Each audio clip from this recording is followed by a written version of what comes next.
Bonjour à tous, bienvenue à cette conférence sur le thème qui s'affiche, à savoir l'aménagement du domicile pour les seniors et personnes à mobilité réduite et la mise en accessibilité des ERP est-il un marché porteur. Donc avec Mickaël et donc moi-même Nicolas, on va essayer de répondre à vos questions à travers donc différentes étapes qu'on vous propose de parcourir ensemble. Donc la première, de vous présenter un petit peu le marché dans sa globalité à travers des analyses, l'analyse du marché bien évidemment, quels sont les chiffres de ce marché, quels sont les besoins qu'on peut identifier très clairement sur tout ce qui va être le maintien à domicile des seniors et des personnes à mobilité réduite. Et on parlera également d'un métier très connexe qui est aujourd'hui, quand on parle de personnes à mobilité réduite, quand on parle du maintien à domicile, on parle de pouvoir apporter à des personnes à des aménagements qui vont leur permettre de vivre chez elles dans des conditions de sécurité et de confort et d'une manière durable. Mais il faut également parler de l'accessibilité extérieure, puisque la vocation, c'est pas non plus que ces personnes soient bloquées chez elles, mais qu'elles puissent justement évoluer à l'extérieur. Et c'est là où la deuxième partie de tout ce qui est mise en accessibilité des ERP, donc l'acronyme de établissement recevant du public, prend tout son sens. Donc juste une petite présentation rapide. Donc pour ma part, je m'appelle Nicolas Saumon, je suis directeur associé chez Axavita. Et je m'occupe de la partie développement produit et suivi technique de nos différentes solutions sur le terrain. Et donc Michael Cohen ici présent, également directeur associé du réseau et qui s'occupe de toutes les problématiques de commercialisation et des réseaux de prescripteurs et de tout le suivi, je dirais, de coaching de nos agences. Voilà pour les présentations. Alors, je vous propose de présenter rapidement le réseau Axavita. Donc en fait, Axavita est né de l'ambition commune de deux sociétés. La première, Domevi, qui existe depuis 2012, qui est une société qui crée et qui développe des solutions d'aménagement et des solutions pour la mise en accessibilité des ERP. Donc je dirais que c'est vraiment la société qui va apporter au réseau tout son savoir-faire métier et sa connaissance technique sur les différentes solutions et produits que l'on propose à nos différents clients. Le réseau Axéo, c'est le réseau Axéo Service.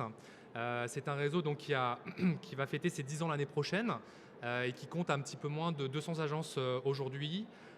C'est un réseau qui propose une offre service globale. C'est un petit peu aussi l'ADN du réseau Axavita, cette offre globale.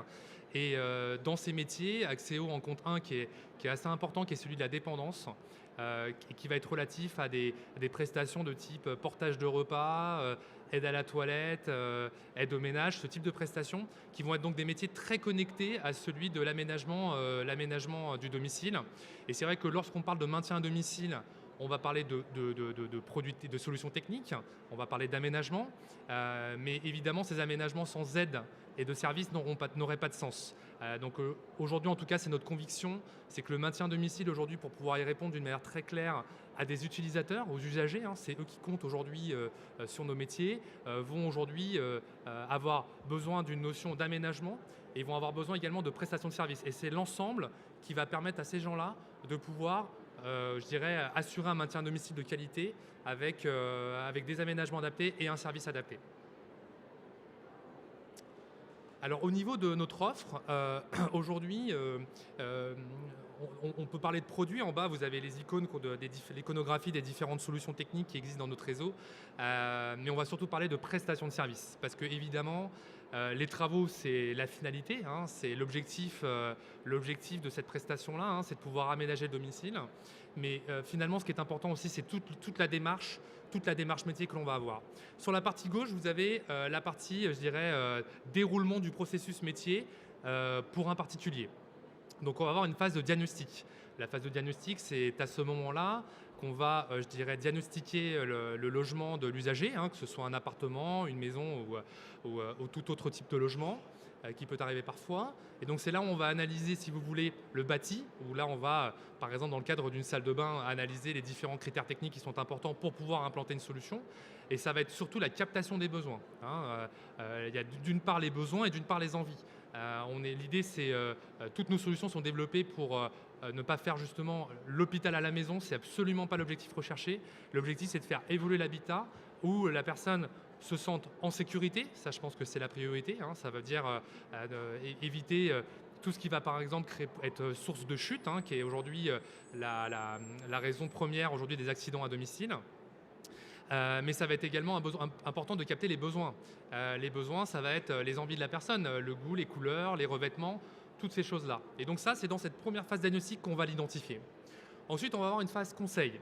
La phase conseil, ça va être le moment où on va présenter les aménagements potentiellement réalisables. Mais ça ne va pas être que ça. Ça va être aussi le choix des couleurs, les choix des revêtements, le choix des solutions techniques parce qu'on a différents types de solutions packagées. Et ça va être aussi le financement, bien sûr. L'idée aujourd'hui, c'est pas de se dire, et je peux bien en parler puisque je suis au niveau de la centrale d'achat, l'idée, c'est pas de faire des solutions qui sont très jolies sur des plaquettes et qui derrière ne sont pas adaptables. L'aspect financier est évidemment une partie très importante du projet et là aussi, on va accompagner nos clients pour trouver les solutions techniques et financières adéquates pour leur permettre de pouvoir implanter cet aménagement. Donc l'aménagement proprement dit, on peut parler d'aménagement, on peut parler de travaux. Globalement, voilà, on parle de la concrétisation de la solution. Donc c'est là où on va avoir vraiment le rendu fini, le produit fini qui va être installé au domicile de la personne. Donc là aussi, il y a beaucoup de travail qui est fait en amont, puisqu'aujourd'hui, faire des travaux chez soi, c'est réjouissant pour personne, mais c'est encore moins réjouissant pour un senior ou une personne à mobilité réduite. On va parler de la pénibilité du bruit. On va parler donc du bruit, on va parler du temps, hein. Quand on doit faire une salle de bain, que ça prend 2 semaines, personne n'a vraiment envie de faire 2 semaines de travaux chez soi, surtout lorsqu'on n'a qu'une pièce d'eau, hein, parce qu'il faut penser après, avec le client, aux problématiques où un système sanitaire, par exemple, ne va pas être disponible pendant un certain temps. Donc là aussi, au niveau du réseau, au niveau de la centrale d'achat, on réfléchit à toutes ces problématiques-là afin que l'aménagement soit installé d'une manière très efficace et très rapide et très organisée. Donc ça, c'est pour la partie particulier. Et à droite, vous avez la partie professionnelle qui suit à peu près la même logique, sauf qu'évidemment, là, on est face à un professionnel qui a un temps très réduit, qui attend une prestation clé en main. Donc là-haut, on va avoir une prestation de diagnostic et d'ADAP. L'ADAP, on en reparlera un petit peu plus tard. En gros, les établissements recevant du public aujourd'hui évoluent dans le cadre d'une réglementation, la réglementation de 2005, qui dit qu'aujourd'hui, toute personne handicapée doit pouvoir entrer dans différents types d'établissements, que ce soit des magasins de proximité, la boulangerie, le boucher, son agence de service à la personne par exemple, mais également les grands magasins et d'une manière générale tous les logements sociaux. Donc là-dessus, il y a un vrai besoin au niveau diagnostic qui va être réalisé. Et l'ADAP, concrètement, c'est l'acronyme d'un diagnostic un peu évolué sur lequel on va réaliser des prestations en fait, pour dire l'établissement dans quel temps il va être adapté. Ensuite, on va avoir une phase de conseil et d'études où là, forcément, sur un établissement, sur des logements sociaux, on va avoir, je dirais, un petit peu plus de contenu technique. Donc là-dessus, on va avoir des études avec des plans qui vont être réalisés, des projections et ce type de prestations afin de bien cadrer le projet. Et ensuite, on va réaliser les aménagements et les travaux de la même façon.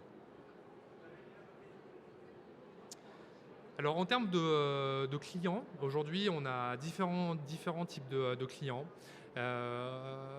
Si on part à la gauche du slide, on travaille beaucoup avec les prescripteurs médicaux.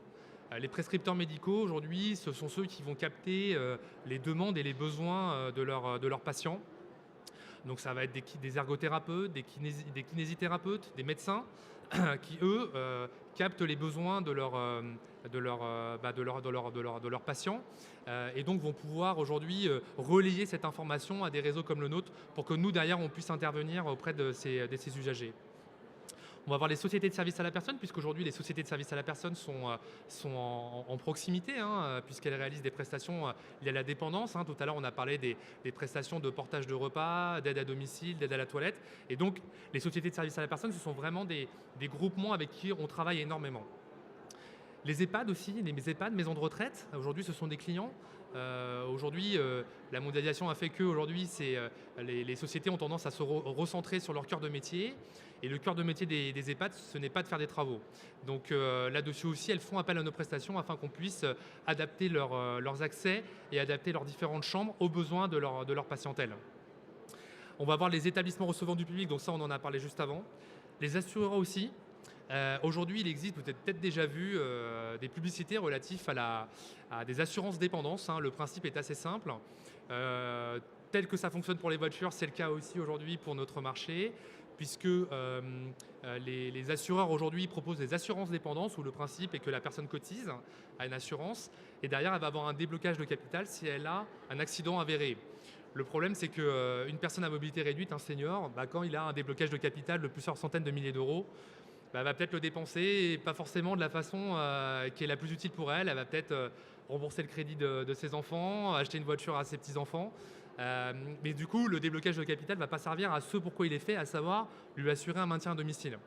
Donc là-dessus, aujourd'hui, on travaille avec des assureurs pour, je dirais, lorsqu'il y a des aménagements à réaliser, donc pouvoir apporter cette prestation-là. Après, on travaille avec donc, différentes catégories, comme vous pouvez le voir, de seniors. Donc, le mot senior, on ne sait jamais vraiment à quel âge on est senior. Je pense qu'aujourd'hui, c'est impossible de définir ce que c'est qu'un senior. Je pense que c'est plus aujourd'hui un marché qui a été identifié comme tel et qui s'appelle la Silver Economy, dont vous avez déjà peut-être entendu parler. Et aujourd'hui, on se rend compte que par rapport aux cibles, on va avoir différents types de besoins. Plus on va être vers un âge avancé, plus on va avoir un besoin d'urgence et d'avoir vraiment des équipements très spécifiques et très pointus. Mais aujourd'hui, on a aussi des clients qui, par exemple, à 60 ans, souhaitent refaire leur salle de bain. Ils ont conservé toute leur mobilité et n'ont pas besoin forcément d'équipements spécifiques, mais vont vouloir s'inscrire dans une démarche de se dire, voilà, je vais refaire ma salle de bain, je vais refaire ma cuisine et je veux prévoir le jour où j'aurai peut-être une perte de mobilité mineure ou majeure. L'entourage familial, c'est aussi des personnes avec qui on échange beaucoup lorsqu'on fait des prestations. Le fameux gendre qui s'y connaît un petit peu en travaux, qui va vouloir participer au projet, ça fait complètement partie de notre processus et c'est très important pour nous pour aussi faire que le projet soit dans sa globalité une réussite. Alors en termes de réseau, donc, comme je vous l'ai dit, le réseau Axavita est le fruit d'une union de deux sociétés, Domevi et Axéo. Et donc le réseau a ouvert ses portes il y a 1 an au Salon des services à la personne 2014. Les premières formations ont commencé en juin et on compte aujourd'hui déjà 12 agences et à peu près une vingtaine d'agences sont prévues pour l'année prochaine. Donc on a un réseau qui se développe vite. Et comme on a l'habitude de le dire sur notre stand, si jamais vous voulez nous rendre visite, on n'est pas plus intelligent que les autres chez Axavita, c'est simplement qu'on est sur un métier qui a vraiment du sens. Et c'est ce qui explique aujourd'hui ce développement assez rapide de notre réseau. Si on essaie de conclure un peu sur je dirais, les ambitions communes de notre réseau, c'est d'avoir des compétences métiers très fortes. On n'est pas des vendeurs de produits finis lambda, on vend des produits à des personnes dans un métier qui est très humain. Aujourd'hui, surtout sur le particulier, parce que le professionnel, lui, c'est plus des réglementations qu'il doit suivre. Mais sur le particulier, on aide des gens vraiment à retrouver de l'autonomie. Et je dirais qu'au-delà de l'aspect économique, l'aspect humain est vraiment quelque chose de très important dans notre métier. Des produits de qualité, aujourd'hui, les seniors, puisqu'on est là aussi pour parler de marché, ce sont des acheteurs avérés. Ce sont des personnes d'expérience qui ne se jettent pas sur le premier produit venu. Et donc, là, au niveau des solutions techniques qui sont proposées, les critères de durabilité sont très importants pour nous. Un développement rapide, donc ça on en a parlé juste avant, très clairement aujourd'hui. Alors pourquoi un développement rapide? Parce que oui, c'est bien beau d'avoir beaucoup d'agences, mais au-delà de ça, ce qui est important dans un développement rapide, c'est ce qu'on essaie de faire chez Axavita, c'est de pouvoir répondre au final à la problématique de prix. Le prix est un vrai critère dans notre métier, il ne faut pas se le cacher. Faire une salle de bain et cuisine, ce ne sont pas des budgets anodins. Et donc pour avoir des solutions performantes, il faut du volume et le volume passe par, je dirais, une croissance rapide de notre capacité aujourd'hui à exercer sur l'ensemble du territoire. Une assistance serrée au niveau de nos franchisés. Les premiers ont commencé en septembre leur activité commerciale et donc faire que leur projet puisse être très rapidement, je dirais, quelque chose de rentable puisque forcément ce sont des chefs d'entreprise. Donc là-dessus, on met énormément l'accent chez Axavita pour avoir une animation, donc un accompagnement du chef d'entreprise très proche. Et des synergies commerciales, donc ça on en a parlé un peu avec les assureurs et globalement avec tous les réseaux avec qui aujourd'hui on se connecte pour avoir une vraie logique d'apporter une offre globale, comme je vous l'ai dit tout à l'heure, du maintien à domicile. Et aujourd'hui notre ambition, on ne s'en cache pas, c'est d'être le numéro 1 français de l'aménagement de l'habitat pour les personnes dépendantes. Aujourd'hui, à dire qu'on est numéro 1, on l'est statistiquement par notre nombre d'agences, mais c'est pas ça qu'on vise forcément. Ce qui est important, c'est être numéro un aussi en apportant une qualité de service. Comme je vous l'ai dit en introduction, la finalité, ça va être l'aménagement, la finalité, ça va être les travaux, mais ce n'est absolument pas que ça. C'est toute une démarche globale qui va faire qu'à la fin, la personne est vraiment gagne en autonomie. Autonome, ce serait peut-être bien trop dire par rapport à la situation dans laquelle peut être la personne, mais on est dans une logique de progrès, comme on dit chez nous. Comme on dit chez nous, voilà, excusez-moi, j'en perds un petit peu mes mots, mais la satisfaction du client final, le fait qu'on lui ait apporté quelque chose dans son quotidien, c'est ça notre plus grande victoire. C'est ça notre plus grande victoire. Bon, quelques événements auxquels on a participé, donc différents salons. On est d'ailleurs là aujourd'hui présent à l'édition 2015 du service à la personne, où on officie depuis 2012. On participe également au Salon des seniors, à des conférences de l'atelier de l'ANA, l'Agence nationale de l'amélioration de l'habitat, et le Salon de la franchise, auquel on sera aussi présent cette année, l'année prochaine, en 2016, en mars, et différentes interventions qu'on a fait dans la presse.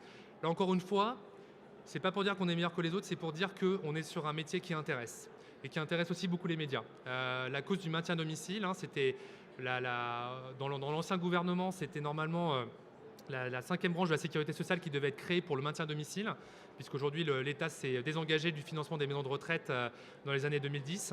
Donc les médias aussi s'intéressent énormément à ce sujet, qui est une cause d'État aujourd'hui. Donc je vais donner la parole à Mickaël pour poursuivre sur le marché du particulier. Merci Nicolas.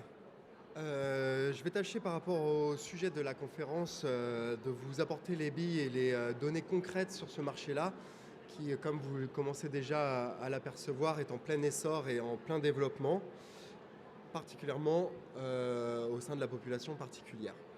Donc tout d'abord au niveau de l'évolution démographique de la population française. Aujourd'hui, il y a un marché qui se développe et à long terme. Sur les 50 prochaines années à venir, la population des plus de 75 ans va être multipliée par 2 et la population des plus de 85 ans va être multipliée par 3. Ce sont des personnes qui ont une aisance financière importante. Les baby-boomers arrivent aujourd'hui aux âges de la retraite. Les crédits sont passés, les achats sont réalisés, les enfants sont partis. Il y a un vrai pouvoir d'achat qui est important et on estime que ce pouvoir d'achat va augmenter de 15% sur les 15 prochaines années. En France, il faut savoir qu'un consommateur sur 2 a plus de 50 ans. Malgré quelques idées reçues qu'on peut avoir, bien sûr qu'il y a une population qui est en difficulté aujourd'hui, mais les seniors à partir de 55 ans vont avoir un pouvoir d'achat dans les années à venir très important, ce qui va leur permettre de se faire plaisir par des loisirs, des voyages, etc., mais également d'améliorer leur quotidien en adaptant leur logement. Donc un développement du marché lié aux besoins des seniors, qui est la Silver Economy.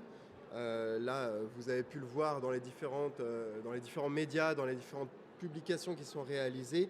C'est un marché qui est estimé à 92 milliards d'euros en 2013 et qui va être multiplié pour atteindre 130 milliards d'euros en 2020. Donc là, quand on parle de Silver Economy, c'est vraiment le marché au sens large du terme, pour le service à la personne, pour l'adaptation du domicile, pour les loisirs, pour tout ce qui va être fait pour les seniors et pour améliorer leur qualité de vie dans les années à venir. C'est également un fort vivier, un poumon économique sur la création d'emplois. C'est pour ça que la Silver Economy a été lancée il y a 2 ans maintenant par le ministère de l'économie, parce qu'il y a dans cette économie-là un vivier de croissance et d'emplois à créer. Et donc dans l'adaptation du domicile qui nous lie aujourd'hui, c'est également un marché en plein exercice et plein puissance. Donc le graphisme montre bien cette évolution prévue de la population des seniors. Et je pense qu'autour de vous, vous le ressentez, que cette population est en train d'augmenter et donc des besoins qui doivent être réussis et trouver solution. En parallèle de cette augmentation de la démographie, il y a le concept de la dépendance qui va augmenter. Les gens vieillissent plus longtemps, mais, j'ai envie de dire malheureusement, vivent plus longtemps de façon dépendante. Aujourd'hui, on estime à 2 millions de Français qui sont en situation de dépendance en 2014, et cette population va doubler jusqu'en 2060, comme l'indique le graphique. Avec cette dépendance croît le besoin d'une aide. Aujourd'hui, 23% de la population a un proche dépendant. Si aujourd'hui dans la salle on pose la question est-ce que vous êtes touché de près ou dans un cercle, un entourage familial plus éloigné, vous connaissez tous de près ou de loin une personne qui est en perte d'autonomie ou qui est atteinte d'une certaine dépendance. Donc c'est quelque chose qui touche tout le monde aujourd'hui et qui va s'accentuer dans les années à venir. Sauf que c'est un besoin qui n'est pas satisfait aujourd'hui, où la moitié des personnes dépendantes ne sont pas aidées par leur famille, de par la distance géographique, les enfants qui sont partis du domicile, d'autres contextes sociaux qui l'imposent, et seulement en corrélation un parc de logements inadaptés qui est de 94%. Seuls 6% aujourd'hui du parc français est adapté. On le voit d'ailleurs bien sur ce graphique-là, où la France est clairement dans le ventre mou des pays où le nombre et le parc de logements adaptés est le plus conséquent. Nos voisins scandinaves et pays nordiques sont nettement plus en avance que nous, où on atteint des taux de 15 à 16% du parc logement aujourd'hui adapté. Aux Pays-Bas, au Danemark, la petite parenthèse, et c'est vers ça aussi que la France, vis-à-vis de cet enjeu national, va s'orienter. Comme l'a précisé Nicolas, on va commencer à retirer les investissements réalisés dans la création d'EHPAD ou de maisons de retraite. Le marché du particulier, donc les personnes de plus de 65 ans également, qui arrivent aux âges de la dépendance, ont des risques de chute très importants à leur domicile. Les maisons ne sont pas du tout adaptées. Et aujourd'hui, le risque de chute est un fléau parce qu'il entraîne aujourd'hui le décès de 9300 personnes, dont 8200 d'entre elles qui sont âgées de plus de 75 ans. Autant vous dire, dès qu'on a une chute et une hospitalisation, la santé, la perte d'autonomie va décroître au fur et à mesure. Donc le tout est de rentrer dans une prévention, dans un discours, et c'est là aussi notre rôle à jouer dans la proximité, dans le réseau qu'on est en train de construire, pour prévenir plutôt que de guérir.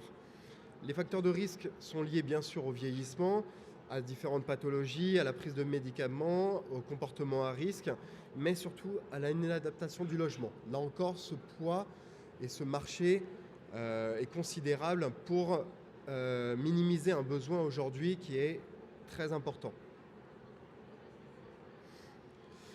C'est un attachement qui pousse donc à vouloir vivre à domicile et qui favorise des besoins de plus en plus importants à aménager son domicile. Aveu de la dépendance qui est difficile à avouer, un attachement au domicile et aux habitudes de son environnement très lié à la personne, et puis des conflits familiaux potentiels et une prise en charge qui nécessite, lorsque la personne va être isolée, de pouvoir adapter son logement.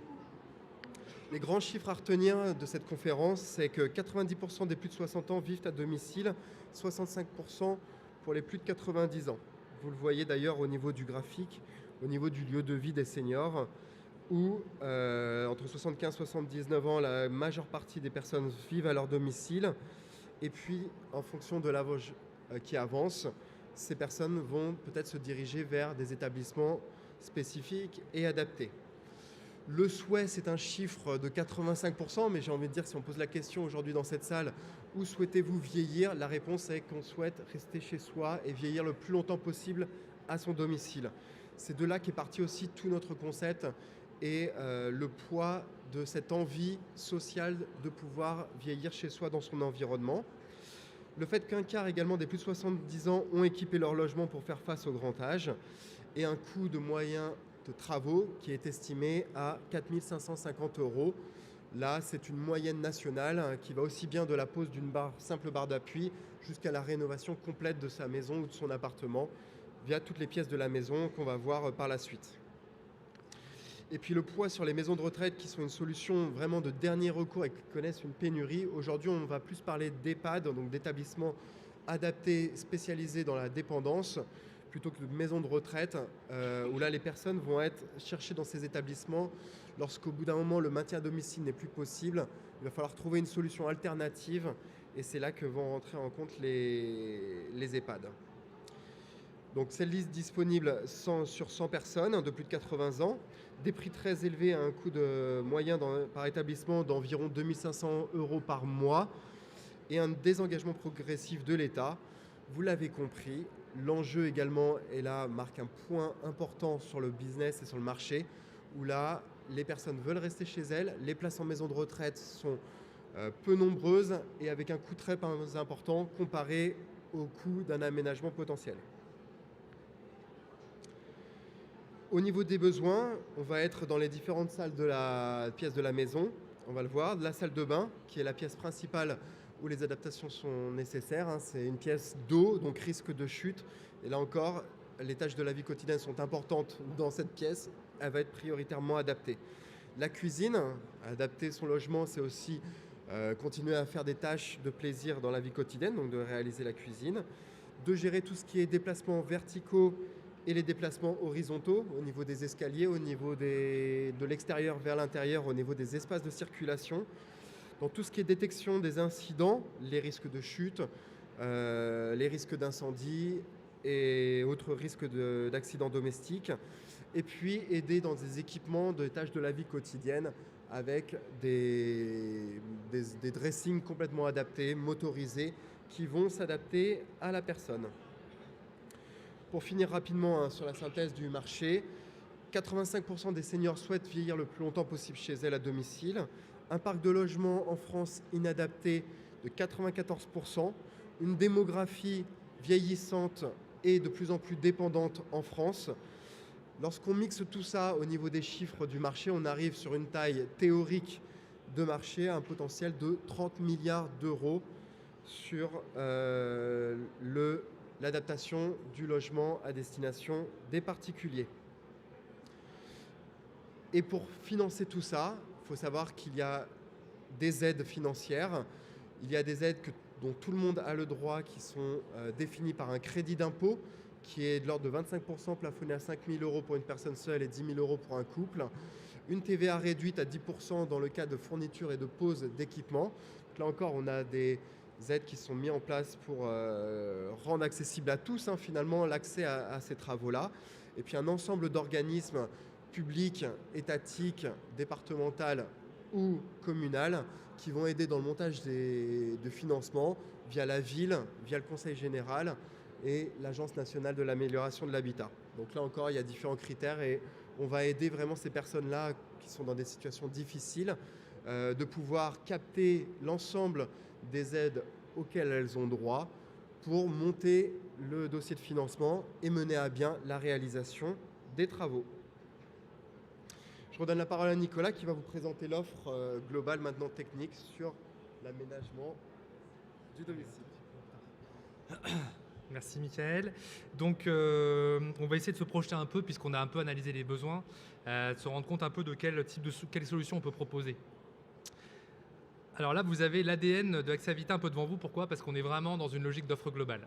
Nous, notre politique de développement, c'est que aménager une salle de bain, c'est bien, mais si on ne peut pas accéder à la salle de bain, ce n'est pas forcément utile. Et ça peut sembler bête à dire comme ça, mais quand on a commencé, on a eu beaucoup de cas comme ça où la personne un senior par exemple, avait refait sa salle de bain, mais les passages de porte n'étaient pas faits pour qu'elle puisse accéder avec son déambulateur. Donc avec ces expériences-là, pour nous, très clairement, il est apparu qu'on allait apporter une réponse globale à l'adaptation de l'habitat. Si on commence en haut à droite, la salle de bain, je ne commence pas par hasard par la salle de bain, la salle de bain, c'est là où le risque de chute est le plus important à domicile. Revêtement glissant, enjamber une baignoire, tous ces actes de la vie quotidienne font qu'aujourd'hui la salle de bain est un endroit dangereux. Ensuite, on va avoir tout ce qui va être circulation horizontale et verticale. Alors, ce qu'on entend par circulation horizontale, ça va être les portes coulissantes, ça va être les rampes d'accès, les seuils, toutes ces choses-là qui vont faire qu'on va avoir un risque de chute parce qu'on va pouvoir buter sur un obstacle a priori pas visible ou ce type de phénomène. La cuisine aussi est un produit aujourd'hui que l'on propose beaucoup. La cuisine, c'est un lieu qui a été abandonné par les seniors. On a un peu des fois l'image de la personne âgée qui mange des gâteaux dans son salon. C'est absolument pas un mythe, c'est une réalité parce que cuisiner, c'est un acte de la vie quotidienne qui n'est pas forcément facile à faire. Attraper des aliments dans des meubles hauts, aller chercher des casseroles dans des meubles bas, Faire travailler assis sur un plan de cuisson qui est à 90 cm, ce n'est pas des choses forcément évidentes à faire. Donc là-dessus, il y a des solutions. Et il y a également, on peut citer l'extension tout adaptée, parfois dans le cadre de retour à domicile de personnes handicapées, et dans le cadre où le bâti est difficile à adapter, par exemple avec un élévateur, ce n'est pas toujours possible. On a créé un produit d'extension tout adapté qu'on installe dans le jardin et qui est tout équipé pour une personne handicapée. Alors on peut commencer par un des produits importants qui s'appelle la Silver Douche. Alors ce produit en fait répond au fait qu'en France, 92% des logements n'ont qu'une baignoire. Voilà, ça c'est historique, c'est le bâti français qui fait cela. Et une baignoire, c'est difficile à enjamber et c'est un équipement aujourd'hui qui est dangereux pour une personne dépendante. Donc l'idée, ça va être de la transformer en douche. Mais là, encore une fois, on revient à la problématique qui est que un senior ne veut pas faire de travaux parce que ça prend du temps, ça rend indisponibles certains équipements sanitaires. Donc cette solution que vous avez est une solution qui s'installe en 2 jours. Elle a été étudiée pour pouvoir s'installer rapidement et proposer des prestations ergonomiques tout à fait adaptées avec une conception à double étanchéité. Ça très souvent, c'est la question qui vient du mari, l'étanchéité, comment ça va se passer. Donc là-dessus, on apporte des critères de garantie assez importants et des critères de solidité et de durabilité avec des équipements à base de poudre de marbre, donc qui vont permettre une durabilité dans le temps. La cuisine, donc on en parlait tout à l'heure. Donc là, en fait, si vous voulez, cet équipement-là est un équipement modulable de cuisson qui va monter et qui va descendre pour s'adapter à la personne. Donc ça va être très important, par exemple, dans le cadre d'une famille où il y a une personne souffrant de handicap qui a besoin d'être sur par exemple, une chaise ou en chaise roulante pour cuisiner, mais où d'autres personnes ont conservé leur mobilité et donc ont besoin de cette modularité, si vous voulez. On va également avoir des meubles hauts, comme vous pouvez le voir sur la gauche, certains qui se décrochent du mur, d'autres avec des rangements qui vont descendre. Encore une fois, pour favoriser cette accessibilité et redonner vie finalement à cette cuisine et à cet acte de la vie quotidienne qui est cuisiner tout simplement. Enfin, on va avoir d'une manière globale tout ce qui va être l'accessibilité de l'habitat. On en a un peu parlé tout à l'heure rapidement. Donc ça va être des équipements tels que des montes-escaliers pour pouvoir monter d'un étage à un autre. Ça va être des mains courantes, des rampes d'accès, des chemins lumineux. Tout équipement qui vont garantir une bonne circulation dans l'habitat. Et le Silver Studio, donc là vous avez une photo concrète de ce dont on parlait tout à l'heure.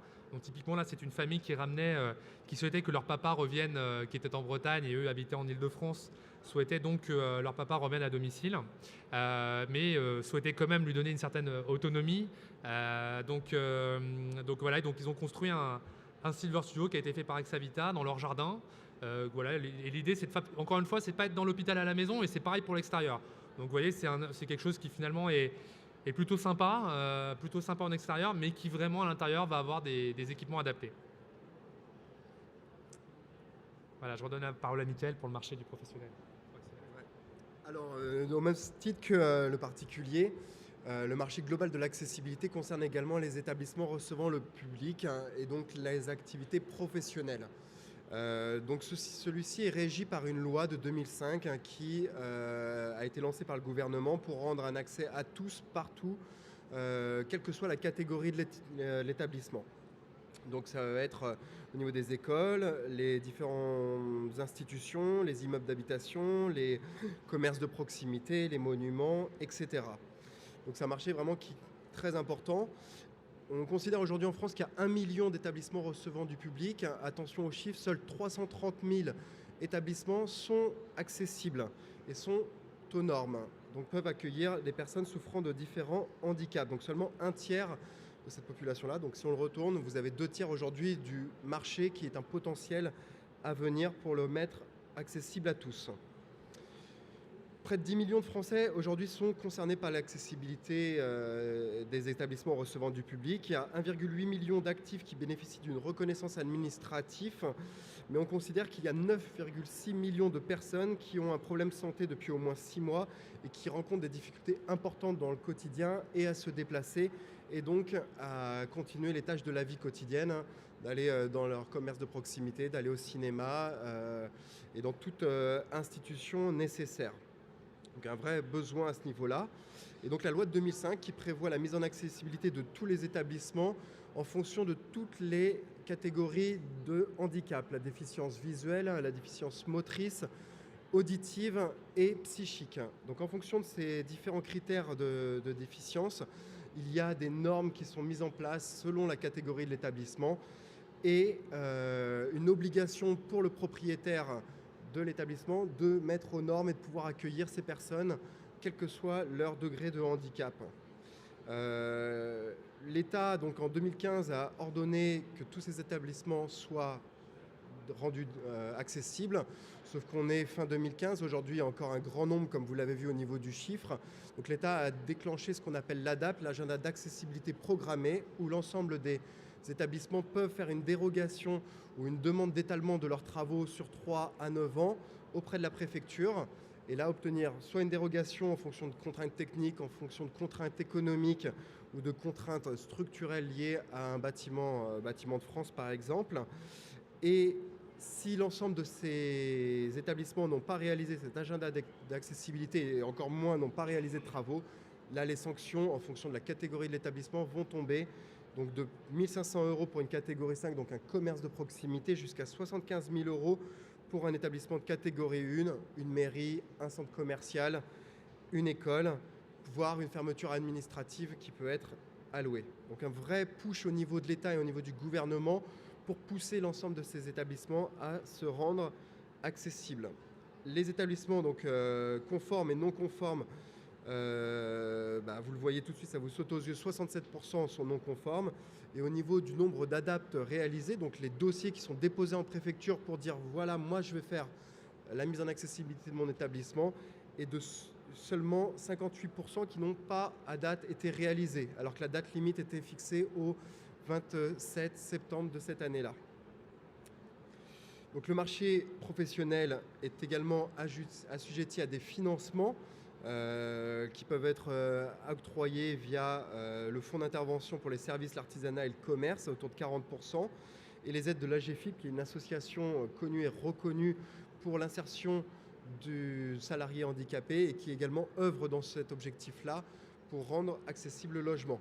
Donc vous l'avez compris, en fonction du potentiel de ce marché-là en termes de chiffres, avec les aides qui peuvent être octroyées et captées par les établissements recevant du public, on va vraiment aller sur l'aide à l'accessibilité de ces éléments-là. Sauf qu'encore une fois, ces professionnels qui ont leur propre métier, dont leur métier ce n'est pas l'accessibilité, se demandent vers qui je dois me diriger. Qu'est-ce que c'est qu'un ADAPT? Quelle solution existe? Mais qui va me faire mes travaux? Combien ça va me coûter? Est-ce que mon établissement aujourd'hui est adapté? C'est ce qu'on vit aujourd'hui sur le terrain. Les professionnels aujourd'hui ne savent pas vers qui se diriger. C'est aussi l'une des explications pourquoi tout ça s'est retardé. Et ils vont chercher en nous un professionnel qui va pouvoir prendre en main depuis la conception de son aménagement, la mise en place de la réglementation et la conformité de sa mise en accessibilité jusqu'à la réalisation finale des travaux. Deux gros chiffres d'un point de vue sur les diagnostics et les ADAP. Vous l'avez compris, c'est la partie en amont pour monter un dossier au niveau de la préfecture.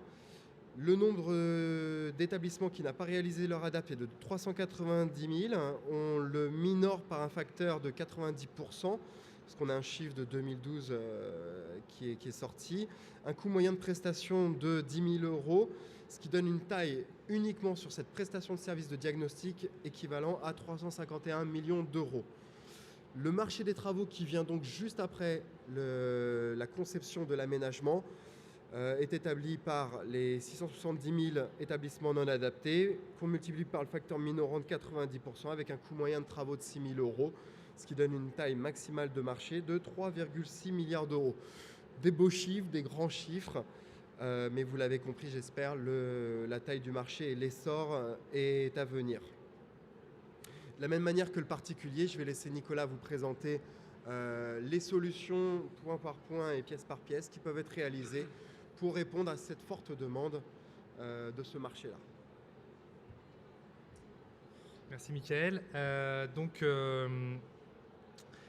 Vous avez peut-être remarqué dans certains établissements aujourd'hui, vous voyez comme on voit devant le métro, ce qu'on appelle des dalles podotactiles, différents types d'équipements. Aujourd'hui, que ce soit dans des établissements publics comme une mairie par exemple, que ce soit dans les hôtels, que ce soit dans les magasins de proximité, que ce soit dans la rue, aujourd'hui il y a des normes qui encadrent cela. Et c'est le marché dont a parlé Mickaël juste avant. Si on regarde un petit peu aujourd'hui, les hôtels, on va commencer à gauche. Aujourd'hui, un hôtel, il faut savoir qu'un hôtel qui a plus de 20 chambres doit avoir une chambre sur 20 qui est adaptée pour une personne handicapée. Et là, on ne parle que des chambres. On ne parle pas évidemment de son accueil qui doit être évidemment accessible pour une personne handicapée. Donc ça, là-dessus, là-bas, il va y avoir une prestation déjà à réaliser. Dans les mairies, aujourd'hui, il y a beaucoup de choses. Il y a beaucoup de choses. Et les mairies, malheureusement, les établissements publics sont aussi très en retard. Ils essaient de combler leur retard, mais ils sont aussi très en retard. Parce qu'il ne faut pas se le cacher, ce sont des coûts pour les établissements. Et donc, ce sont les coûts pour les établissements privés, mais aussi publics. Et là-dessus, les mairies, il va y avoir différents types d'équipements, dont des dispositifs auditifs qu'on ne voit pas toujours, qui vont permettre aux malentendants, lorsqu'ils rentrent dans un établissement public, de pouvoir avoir accès à un certain nombre d'informations.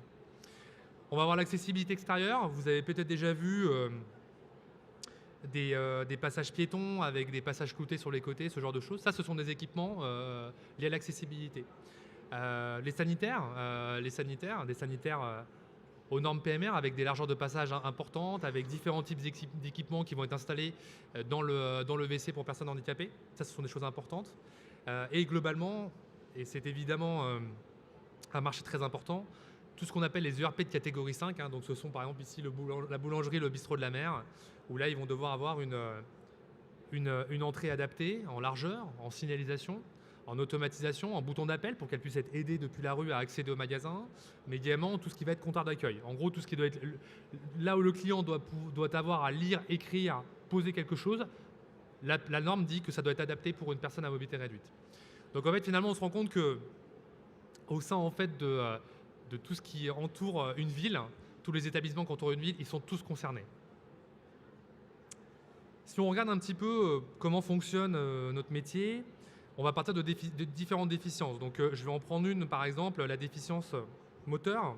Donc c'est par exemple une personne en fauteuil roulant, une personne à mobilité réduite. Elle va avoir principales difficultés à rencontrer. Elle va avoir des difficultés à franchir des obstacles, des dénivelés, se déplacer sur des sols glissants ou inégaux, manœuvrer dans des espaces étroits, atteindre certaines hauteurs, rester en station debout. Il est certain que, et ça fait partie de notre formation chez Axavita, la meilleure façon de comprendre cela, c'est de se mettre en situation. Et moi, pour l'avoir fait, je peux vous dire que quand on est en fauteuil roulant, on se rend compte que la vie en ville est beaucoup plus dure qu'il n'y paraît. Donc ça impose certaines choses pour un commerce. Je prends toujours ce même exemple. Donc ça va être des exigences spatiales, des largeurs de passage, des largeurs au niveau des portes, des aménagements intérieurs, des escaliers, des élévateurs, et des exigences d'usage des portes. Voilà, par exemple. Alors au niveau des solutions, telles que tout à l'heure on a parlé des solutions en particulier, il en existe aussi pour le professionnel. Donc on va avoir différentes catégories, donc tout ce qui va être relatif à l'entrée, l'accessibilité extérieure et la circulation dans le RP. Donc en haut à gauche on va avoir les tapis d'entrée technique et les motorisations de porte, parce qu'encore une fois, un ERP ne peut pas mettre un simple paillasson, parce qu'un paillasson en fauteuil roulant ça peut être un problème. Rampe d'accès main courante, les zones d'avertissement et guidage, vous avez peut-être déjà dû remarquer dans certains établissements, ce système de clous, de bandes podotactiles devant un escalier, qui est un équipement qui permet à des personnes malvoyantes de se guider et de savoir qu'il y a un obstacle descendant qui va arriver. Et les nez de contre-marche, par exemple, où vous voyez donc la première marche, la dernière marche et la première marche qui doivent être d'une couleur contrastée. Et ça, encore une fois, c'est pour les malvoyants, pour qu'ils puissent distinguer la première et la dernière marche. Au niveau de, alors il y a également des solutions pour tout ce qui va être s'informer et s'orienter, qui fait également partie de la réglementation. Donc la signalétique, tactile et braille, vous devez de plus en plus en voir, des menus dans un restaurant qui sont en langage braille, de la signalétique adaptée avec encore une fois du langage braille. Tout ça, ce sont des équipements, des dispositifs qu'on voit de plus en plus dans des établissements. Des balises sonores et boucles magnétiques, donc vous avez peut-être déjà vu ces petites balises sonores qui sont là pour informer les malentendants sur différentes commodités d'un établissement, par exemple là où se trouvent les toilettes ou là où se trouve l'accueil. Les plans et totems multisensoriels, on en voit de plus en plus dans les hôtels et les établissements recevant du public. Donc là, l'idée, c'est dans un grand établissement pour me repérer, pour savoir où est l'évacuation d'urgence, où est l'entrée principale, où est l'accueil, où sont les différentes salles de réunion. On va avoir ce type de plan sur la gauche, où en fait la personne malvoyante va pouvoir, avec son doigt, détecter les différentes zones. Et bien sûr, le marquage au sol, donc ça, c'est beaucoup plus démocratisé depuis quelques temps, donc ça, vous avez déjà dû en voir. Et enfin, l'accès aux commodités. Donc là, on parlait un peu des hôtels tout à l'heure. Donc là, les hôtels, ça va être typiquement une solution de douche. Aujourd'hui, beaucoup d'hôtels sont équipés de baignoires pour des raisons historiques. Les WC, les cuisines ergonomiques et les adaptations globales et studios adaptés qui vont intéresser notamment les EHPAD qui cherchent à trouver des solutions de modularité dans leur capacité d'accueil de patientèle. Voilà, donc on vous remercie avec Mickaël pour votre attention et on espère qu'on vous a donner des éléments de réponse aux questions que vous aviez en venant. Et on se tient à votre disposition pour une quinzaine de minutes de questions-réponses. On a des micros derrière qui vont vous être apportés. Alors, est-ce qu'il y a des... Oui, il y a une question devant.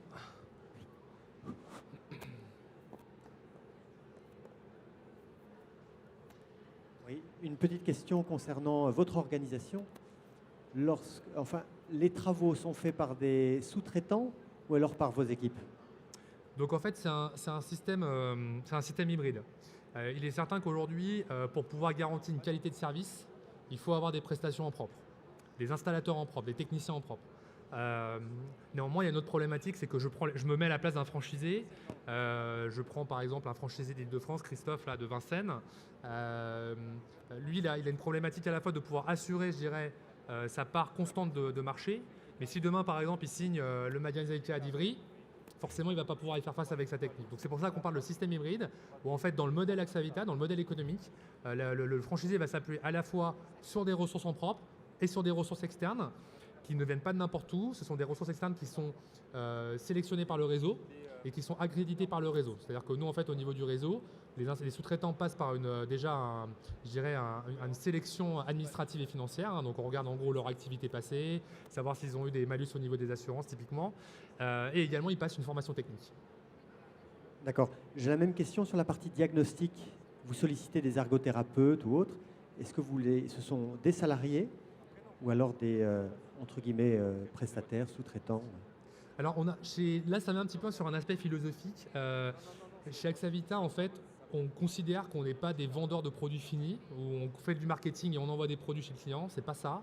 On travaille dans un écosystème. Cet écosystème, c'est un écosystème où il y a des professionnels qui ont un métier. Donc vous parlez des ergothérapeutes. Hein. Je ne sais pas si, en gros, les ergothérapeutes, ce sont des personnes qui ont passé un diplôme sur de l'ergonomie et de la thérapie. Hein. Donc en gros, grosso modo, ils vont chez des patients et en fait, en gros, ils analysent leurs difficultés par exemple, à prendre leur toilette, à se déplacer dans leur domicile. Et derrière, ils font des prescriptions d'aménagement. Voilà ce que c'est qu'un ergothérapeute. Et donc nous, aujourd'hui, Axavita, alors pour répondre sur la première partie de la question, on forme nos franchisés aujourd'hui, nos agences, tous les agents sont formés à pouvoir réaliser un diagnostic au niveau particulier, au niveau professionnel, mais dans notre corps de compétences, c'est-à-dire l'aménagement. Il est très clair qu'aujourd'hui, nous ne substituons pas à un ergothérapeute, et c'est très important pour nous, et c'est d'ailleurs dans les recommandations au niveau du savoir-faire à Axavita, de travailler avec les ergothérapeutes. Donc d'où ce fameux écosystème. Aujourd'hui, on estime que travailler avec l'écosystème, ça fait complètement partie de notre métier. Est-ce qu'il y a d'autres questions dans la salle, au niveau particulier, professionnel? N'hésitez pas, on est là pour ça. Oui, bonjour. Est-ce que vous pouvez développer un petit peu votre réseau de franchise, savoir comment ça fonctionne Tout à fait. Donc, alors déjà, on va expliquer pourquoi on a fait un réseau de franchise. Donc le principe d'un réseau de franchise, donc c'est une société mère en gros qui permet à des porteurs de projets, de création d'entreprise,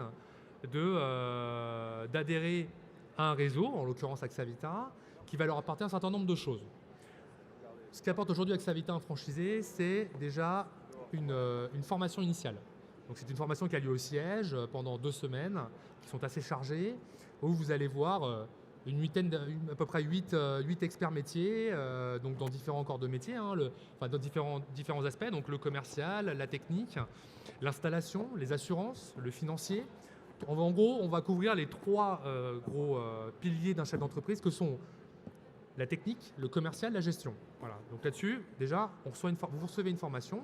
Et à l'issue de cette formation, vous recevez le livre du savoir-faire, hein, donc un gros carton de livres où tout le savoir-faire du réseau est listé dans des documents sur lesquels, au fur et à mesure, le franchisé va pouvoir s'imprégner et évoluer.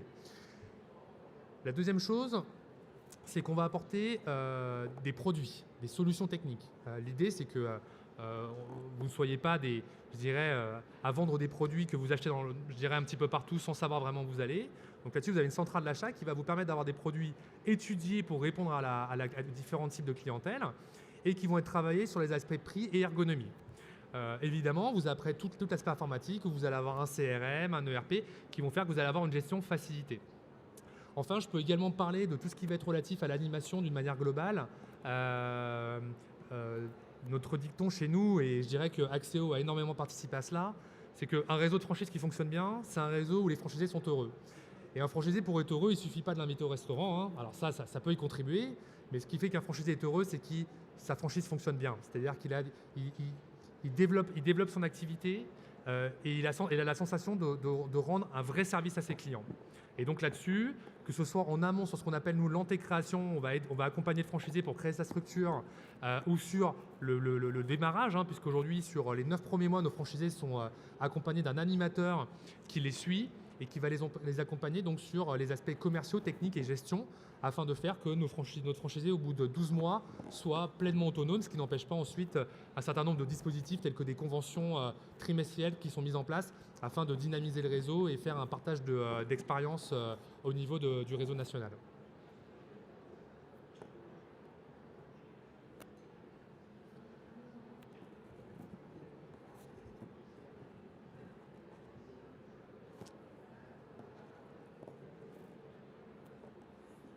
D'autres questions? Non? T'as le micro, mais tiens, prends-le, branche-le. Branche-le ton micro, je te passe. Branche ton micro. Je vais parler. Oui, bonjour. Bonjour. Est-ce que c'est réglementé? Est-ce que tout le monde peut faire ça? Ou est-ce qu'il faut une formation spécifique pour faire ce genre de choses? Comment ça se passe? Je vais donner la parole à Michael, peut-être sur...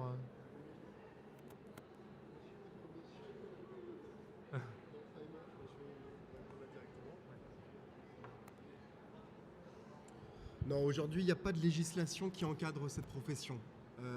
Ça demande simplement des compétences techniques, humaines très importantes, commerciales avec l'envie de pouvoir apporter des solutions à des seniors.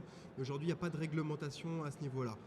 En ce qui concerne les travaux chez le particulier, on parle de normes, mais les normes ne sont pas obligatoires, c'est plus des règles de bon sens. En revanche, chez le professionnel, là, il y a des normes et une réglementation à respecter. Donc lorsque vous rentrez dans le réseau, vous avez une formation qui va vraiment vous former sur la connaissance complète de tout ce process et cette chaîne de valeur sur la réglementation. Donc il y a des labels qui existent également sur lesquels on peut appuyer et sur lesquels nos franchisés sont labellisés. Mais là encore, ce sont des formations externes qui sont un plus pour montrer notre expertise et notre professionnalisation sur ce métier-là. Peut-être qu'un jour, il y aura une réglementation proprement parlée, mais pas à date.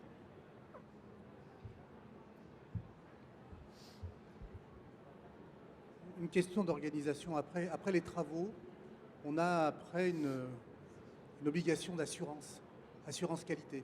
Donc est-ce que c'est votre groupe qui prend à sa charge l'assurance qualité, enfin l'assurance même des travaux, puisqu'il peut y avoir des décennales, il peut y avoir des biennales, enfin, est-ce que c'est vous qui les prenez en charge ou est-ce que c'est le franchisé qui le prend à sa charge et qui est obligé de rentrer dans une assurance spécifique, ou est-ce que c'est à ce moment-là la partie qui est la partie travaux et la société qui va effectuer les travaux qui s'en charge?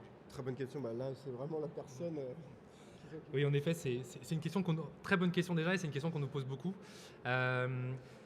Donc déjà, j'ai parlé d'un point de vue réglementaire. Une société qui vend en France une prestation de fourniture de produits et d'installation est tenue d'offrir une garantie décennale à son client. La garantie décennale, c'est quoi?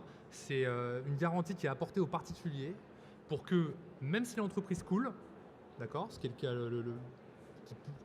le cas qui peut arriver, ça se voit beaucoup dans l'artisanat, le particulier est garanti par la société d'assurance auquel avait souscrit l'entreprise en amont. Donc aujourd'hui, le fonctionnement au niveau du réseau, c'est qu'on a passé un contrat cadre avec une grande compagnie d'assurance aujourd'hui qui assure chaque franchisé au niveau de la garantie décennale. Donc ça veut dire que quand vous allez vendre une prestation de fourniture et de pose, automatiquement vous adhérez à cette police d'assurance qui va garantir votre client sur son installation d'un point de vue décennal. Après, il y a quand même un aspect que j'aimerais souligner, qui est l'aspect toujours du service. Dans notre processus client, il y a une visite qui est prévue chaque année. C'est une façon pour nous de fidéliser la clientèle, mais c'est aussi surtout une façon pour nous de rassurer le client sur le fait que régulièrement, on va faire un point sur son installation technique qui a été faite pour durer un certain temps. Hein. Si on prend le cas d'une salle de bain, c'est pour durer plusieurs dizaines d'années, mais globalement, c'est quelque chose qui va rassurer le client et qui va permettre de garder ce contact de proximité. Donc en plus de ça, on va avoir ça. Et enfin, Mickaël tout à l'heure parlait d'un label. Donc, par exemple, le réseau adhère au label Handibat, qui est un label relativement répandu dans notre métier, qui est un label en gros qui atteste du fait que vous êtes une société qui a adhéré à la Confédération des travaux, qui s'appelle la CAPEB. Donc c'est une sorte de fédération très connue dans le métier des travaux. Ils travaillent sur Calibat, CaliPV, ce genre de choses, Califélec, si vous avez déjà entendu parler pour certains d'entre vous. Et qui donc va encore être un label qui va encore, je dirais, pouvoir rassurer le client et qui intègre une charte de qualité sur le suivi post-réception de travaux.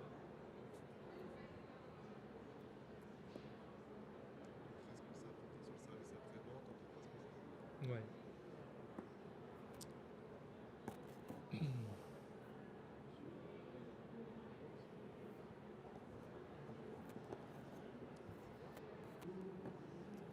Plus d'autres questions? Écoutez, on vous remercie avec Mickaël pour votre attention et écoutez, ce sera avec plaisir de vous rencontrer sur notre stand Axavita. Bonne journée, bon salon.